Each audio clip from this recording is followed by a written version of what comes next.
जो मुल्क के फैसले हैं मुल्क में नहीं हो रहे हैं, ऐसा कब तक चलेगा? जी, मुल्क की सूरत हाल इस वक्त बहुत ज्यादा खराब है और मैं आपसे ये बताऊं कि जितने दिन गुजरते जाएंगे हर गुजरता हुआ घंटा भी पाकिस्तान को जो है वो अरबों रुपए के हिसाब से नुकसान पहुंचा रहा है। आप देखें कि आपकी जो स्टॉक मार्केट है वो इस वक्त तबाही का शिकार है। और उसके साथ साथ अगर आप डॉलर को देखें तो डॉलर जो है 195 को क्रॉस कर चुका है। उसके आगे अब ये बात देखें कि सबसे बड़ा मसला ये है कि आपकी इकॉनमी जहाँ पे इमरान खान छोड़ के गए थे उससे ज्यादा पीछे जाती जा रही है। हमारे दौर में तो आपके एक्सपोर्ट जो थे वो बिल्कुल जो पाकिस्तान के तमाम रिकॉर्ड तोड़ चुके थे। हमने तो आपको टैक्स कलेक्शन जो है वो नंबर 1 पे हम आपको देके गए थे। आपके रेमिटेंस देख लें तो जिस तरह की दुश्मनियां इस वक्त आप ओवरसीज के साथ भी कर रहे हैं तो मुझे तो लगता है कि आने वाले वक्त में आपको ओवरसीज भी पैसे नहीं भेजेंगे। लिहाजा इनके पास जो इम्पोर्टेड हुकूमत है इनके पास चॉइस कोई नहीं है, सिर्फ एक चॉइस है कि फौरी तौर पर इलेक्शन कॉल करें। इलेक्शंस के बाद जो कामयाबी हासिल करके सियासी जमात आएगी वो मुल्क को संभालेगी। कोई इनके ऊपर इस वक्त भरोसा करने को तैयार नहीं है। चाइना ने इनको रिस्पॉन्ड नहीं किया, सऊदीया ने इनको रिस्पॉन्ड नहीं किया, इनको यूएई ने रिस्पॉन्ड नहीं किया। अब आप मुझे बताएं कि ये इम्पोर्टेड वजीर आजम जो है कहाँ खड़ा है? सबसे बड़ी बात यूएस रिजीम के थ्रू जो इनको लेकर आए हैं यहाँ पे उन्होंने क्या इनके लिए क्या किया है? सबसे बड़ा सवाल तो ये है ना कि क्या उन्होंने सपोर्ट किया? जिनकी गोद के अंदर ये बैठ कर आए थे उन्होंने भी इनको छोड़ दिया। वो भी जानते हैं कि पाकिस्तान के अंदर इस वक्त जो माहौल है करोड़ों की तादाद में लोग इमरान खान के साथ खड़े हैं। इवन यूएस ने ये एक्सपेक्ट नहीं किया था। यूएस ये एक्सपेक्ट कर रहा था कि जब इम्पोर्टेड हुकूमत को ये लेकर आएंगे तो लोग यहाँ पे खुशियां मनाएंगे, लेकिन जब यूएस ने ये रिस्पांस देखा अवाम अब सर इलेक्शन की आवाजें जो हैं वो पाकिस्तान मुस्लिम लीग नून के अंदर से भी उठना शुरू हो गई हैं। हमने ख्वाजा आसिफ का बयान देखा, मरियम नवाज साहिबा तवातुर से बयानात इलेक्शन के हवाले से दे रही हैं, लेकिन पाकिस्तान पीपल्स पार्टी जो है वो कहती है कि इलेक्शन रिफॉर्म्स और नैब रिफॉर्म से पहले, नैब बिल से पहले वो इलेक्शन के मूड में नहीं है। तो क्या मुमकिन है इलेक्शन रिफॉर्म से पहले इलेक्शन होना? इलेक्शन रिफॉर्म्स ये चाहते हैं उसमें नंबर 1 पे जो इनकी डिमांड है वो इनकी नैब का खात्मा है क्योंकि वो इनके इलेक्शन रिफॉर्म का हिस्सा है। दूसरी चीज ये चाहते हैं कि जो ओवरसीज पाकिस्तानी हैं उनसे वोट का हक छीन लिया जाए। तीसरा रिफॉर्म ये चाहते हैं कि जो ईवीएम मशीन हैं उनके थ्रू जो है इलेक्शन ना कराए जाए। तो अब आप मुझे बताएं कि क्या ये फ्री एंड फेयर इलेक्शन होने जा रहे? जरदारी को क्या पता है? वो तो परसों बैठे आसिफ अली जरदारी मईशत के बारे में बात कर रहे थे। जिस शख्स ने सूबे सिंध को तबाह कर दिया, बर्बाद कर दिया, जो कि इस वक्त मौजूदा मईशत की बर्बादी का जिम्मेदार है, वो कल बैठा अपनी प्रेस कॉन्फ्रेंस मईशत के बारे में बातें कर रहा था, इदारों को जो है बैठकर तौहीन कर रहा था। तो ऐसे लोगों की बातें सुनना जो कि इस वक्त मुल्क को नुकसान पहुंचाने के अंदर इन्वॉल्व हैं, क्या उनकी एडवाइस ली जाएगी? जरदारी तो इस वक्त हिस्सेदार है मौजूदा मुल्क को इस तबाही तक पहुंचाने के लिए। तो मेरे ख्याल से ऐसे लोगों को तो नाम ही ना लिया जाए तो बेहतर है, जो कि क्योंकि देखिए मेरे लिए तो सबसे पहले पाकिस्तान है ना, उसके बाद मेरी सियासी जमात है।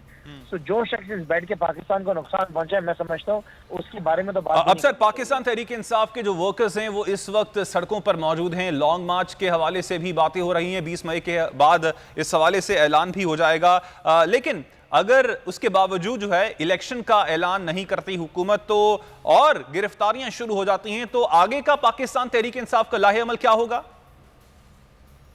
मुझे थोड़ा सा एतराज आपके सवाल से। आपने कहा कि पाकिस्तान तहरीक इंसाफ के वर्कर्स सड़कों में मौजूद हैं। ये तहरीक इंसाफ के वर्कर नहीं है, हमारे वर्कर्स लाखों में नहीं है। ये पाकिस्तान की आवाम है जो सड़कों के ऊपर है। ये पाकिस्तान के लोग हैं जिनको मुल्क की फिक्र है। ये कब लाखों की तादाद में किसी सियासी जमात के एक शहर के अंदर वर्कर्स होते थे? कभी भी नहीं थे। ये पाकिस्तान की आवाम है। दूसरी बात आपने कही कि अगर गिरफ्तारियां होंगी तो देखिए गिरफ्तार तो मुझे करेंगे ना, मेरे बाकी साथियों को गिरफ्तार करेंगे। आवाम को गिरफ्तार कर सकते हैं? आपको अंदाजा है कि कल का जो जलसा हुआ है या जो झेलम का जलसा था, जो आने वाले जलसे हैं, हर जलसा जो है वो लाखों की तादाद में लोग बाहर निकल रहे हैं। हमें गिरफ्तार कर लें कोई फर्क नहीं पड़ने वाला है। इमरान खान की कॉल आएगी, लाखों की तादाद में लोग बाहर निकलेंगे। ये जो राना सनाउल्लाह फरमा रहे थे ना कि अगर मैं चाहूं तो 20 लाख या 20 लोग भी नहीं निकलेंगे, इनको लग पता जाएगा जब आवाम बाहर निकलेगी। अब सर इस वक्त जो मुल्क के वजीर आजम हैं वो लंदन में मौजूद हैं, और लंदन में मौजूद इसलिए हैं क्योंकि नवाज शरीफ साहब जो कि मुस्लिम लीग नून के कायद हैं उनसे मुशावरत का सिलसिला जारी है। अब तो वैसे नून लीग की हुकूमत है, अब डरना किस बात का है? क्या मियां नवाज शरीफ साहब को पाकिस्तान आ नहीं जाना चाहिए? तो भगोड़ा है, वो तो भाग जाता है। वो यहाँ पे कहाँ पे आना उन्होंने? अगर उनके अंदर इतनी हिम्मत है और इतनी जरूरत है तो आए, अदालतों का फैसला करें। देखिए इनको तो यकीन ही ना अदालतों के ऊपर। ये तो वो हैं जिन्होंने अदालतों के ऊपर हमला किया था। ये तो वो हैं जो खरीदारी पे यकीन रखते हैं। ये तो ज़मीर फरोशों के जो हैं खरीदार हैं। सो नवाज शरीफ, पहली बात तो मैं समझता हूँ कि इतनी हिम्मत नहीं कि वापस आएं। अगर वो आएंगे तो मुझे अपनी अदालतों के ऊपर पूरा यकीन है कि अदालतें इनको सजाएं देंगी। ये तो कॉन्विक्ट है ना।